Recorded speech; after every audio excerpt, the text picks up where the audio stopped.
social media consultant. Very nice. And just helping, mainly artists, and creative companies with their social media strategies. And I've been trying to transition into not just be the only person kind of in my business and building a smaller agency around it in the same way that well, not in the same way, but so that I'm not the only person essentially doing the work. And what I'm really struggling on is finding the right inflection point and the moment where I can kind of jump ahead to scale to have a second person, because I'm having a really hard time making two people's salary on one person's time, even with the fact that I'm working 12, 14-hour days to get all this going to the place it needs to go.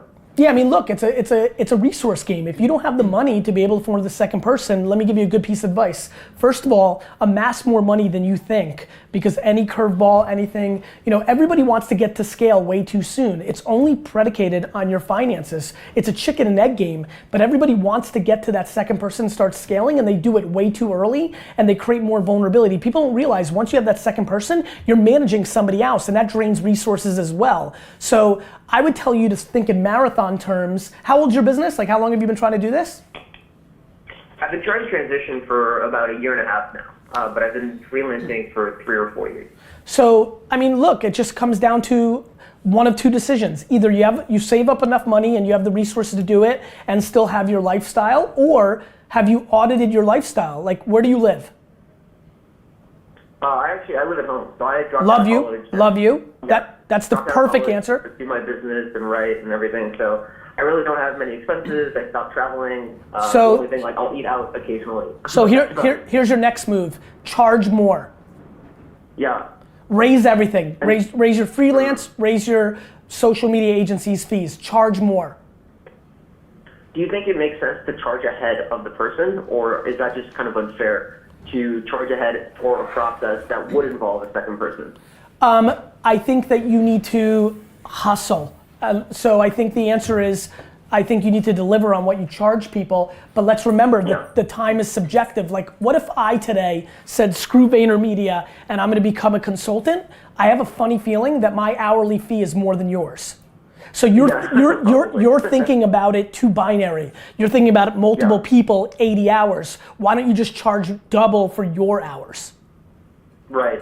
Yeah, I think that'll help, because the problem that I'm having is essentially what'll happen is I'll go out, sell a lot, get a lot of clients, and then I'll be stuck fulfilling those clients and unable to have the time to keep selling. You're not charging enough.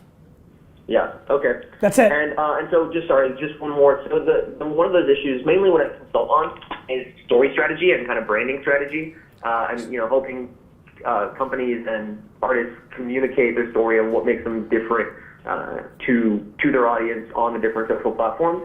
I've been wanting to move into actually social management. You obviously have way more experience in doing that, and I know that it's a lot more work. Do you think there's a certain point where that'll make more sense at a certain number of employees? Because I know me alone, that would probably eat up even more of the time and not give me its value. I don't think you can go down that route of putting out content and doing community management until you have more infrastructure, because that's much more timely. The fact that you're stretched thin on something that is as lofty and theoretical and floaty as brand strategy means that you're very far away from the scale that you'll need for actual execution. You're selling ideas right now and conversations. When you have to sell output, it becomes a much more difficult game. Right. Okay. Well, thank you very much. You got it, brother. Seriously, I'm 23, and you've completely changed my life in the last 4 years that I've been following you, reading all your books. And real quick, for everybody, how so? When you say I've changed your life, has it been more about the practicality? Like, what is the value prop?